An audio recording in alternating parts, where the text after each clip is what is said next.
bumabanderang balita sa Pilipinas News.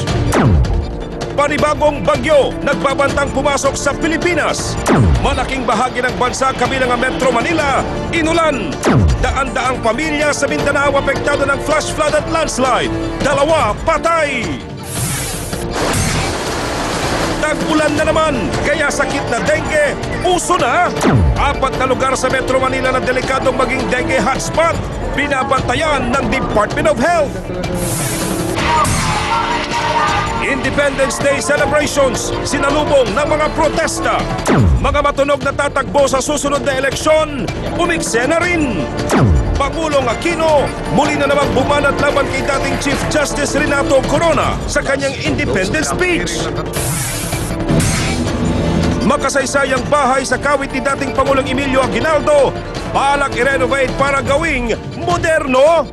Pero bago tuluyang mabago, tara't diskubrihin muna natin ang mga sikreto ng mansyon. Senador Coco Pimentel, iiwanan na nga ba ang alyansang una dahil kay Mig Zubiri? Congratulations kay Mig Zubiri at although nauna ako sa una, mukhang siya ang may iwan sa una.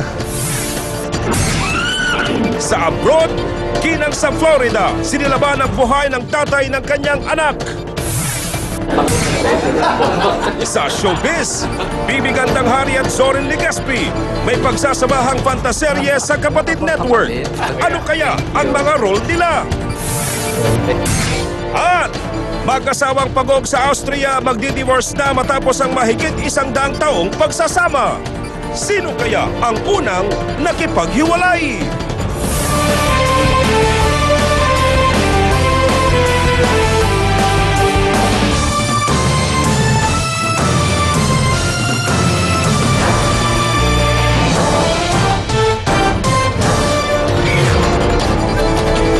Isang gabing puno ng balitaan. Ako si Mike Templo. Mula sa iba't ibang sulok, hagip ang bawat anggulo. Ako naman si Cherry Mercado. Ito ang Pilipinas News. Tag-ulan na naman mga kapatid. Kaya po ang Department of Health ay nakabantay sa posibleng pagtaas ng kaso ng dengue sa ating bansa. Katunayan, 4 na lugar sa Metro Manila ang pinangangambahang maging dengue hotspot.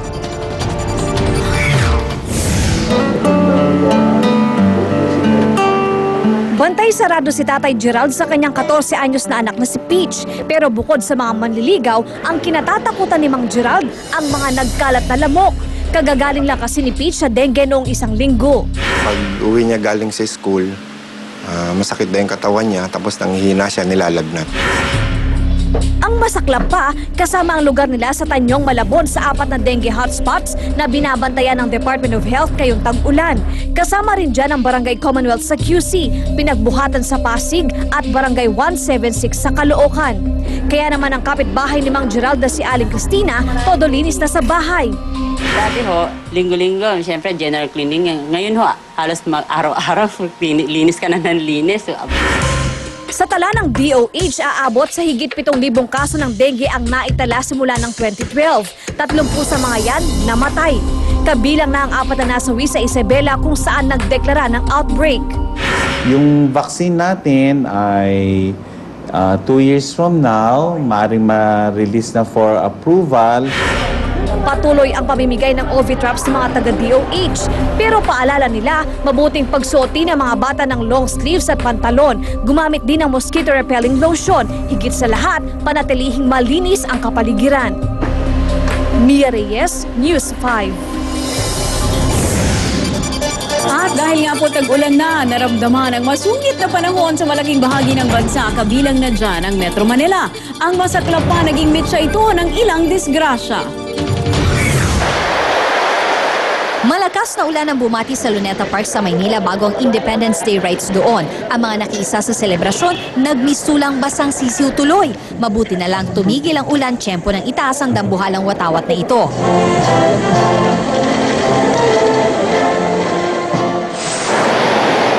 Ang madulas na kalsada na dulot din ng malakas na ulan ang sinisisi sa aksidenteng ito sa QC. Wasak ang unang bahagi ng bus na ito matapos sumalpok sa gutter sa EDSA Quezon Avenue.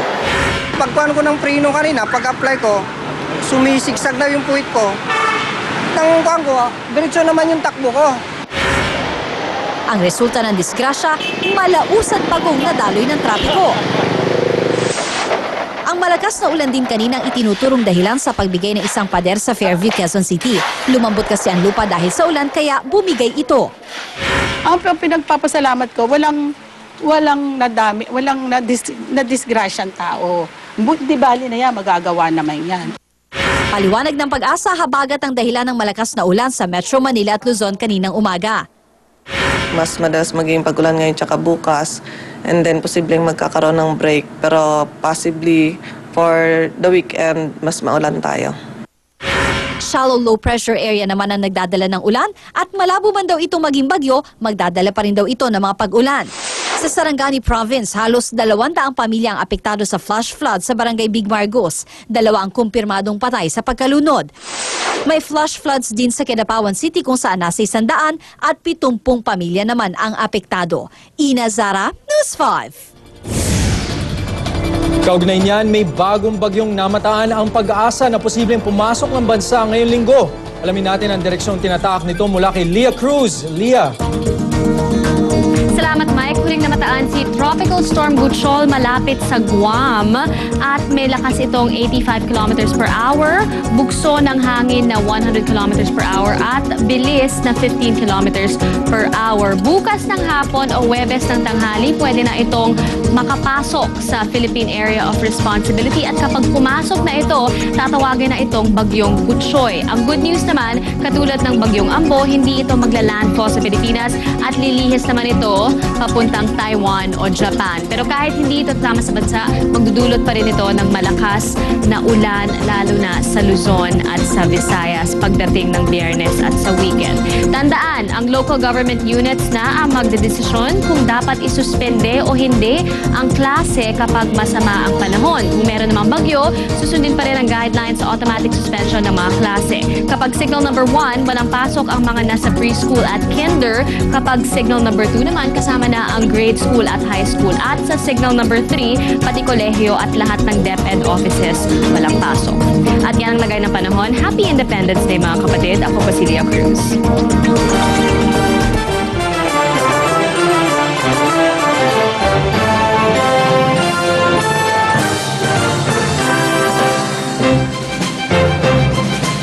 Pamorningan na ang mga taong nagpalipas ng Independence Day sa Carino Grandstand sa Maynila. Isang libreng concert kasi ang ongoing ngayon doon. Para sa latest, makibalita tayo kay Laila Chicadora. Laila. Tawa ka dyan, Mike. Mabuti na lang talaga at hindi tumuloy-tuloy ang sama ng panahon dahil nag-enjoy talaga lahat ng mga tao dito, mga kapatid natin, na nanonood ng Malayang Pilipino concert na hatid sa atin ng Rock and Philippines at ng Philippine National Historical Commission. Independence Day, mga Pilipino ang tema ng concert na ito. Nagkaroon ng performances na nagpapakita ng kultura ng Luzon, Visayas at Mindanao. Nagpakitang gilas din sa pagkanta at pagsayaw ang mga estudyante mula sa iba't ibang universidad. Pinoy na Pinoy naman ang dati ng kantahan ni Noel Cabangon at Joey Ayala. Bongga rin ang naging showdown nila Pilita Corrales, Pinky Marquez at Elizabeth Ramsey na kumanta ng Waray-Waray.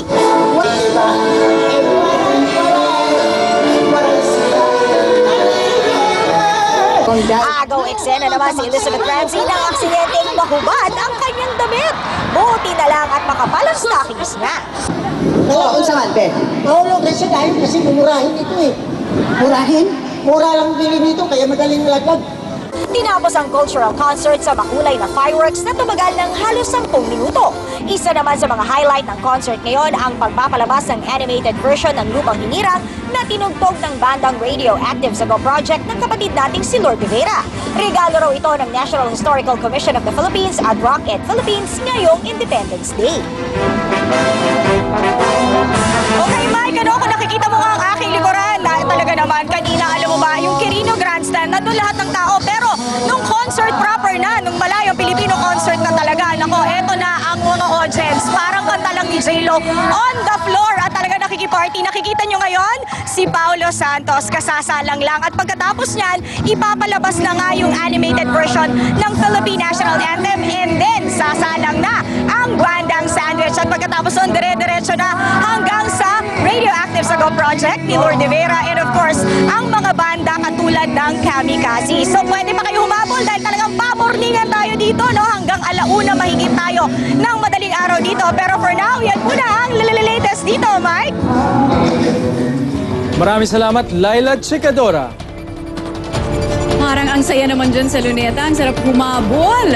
Bukod po sa concert na ginaganap dyan sa Quirino Grandstand ngayon,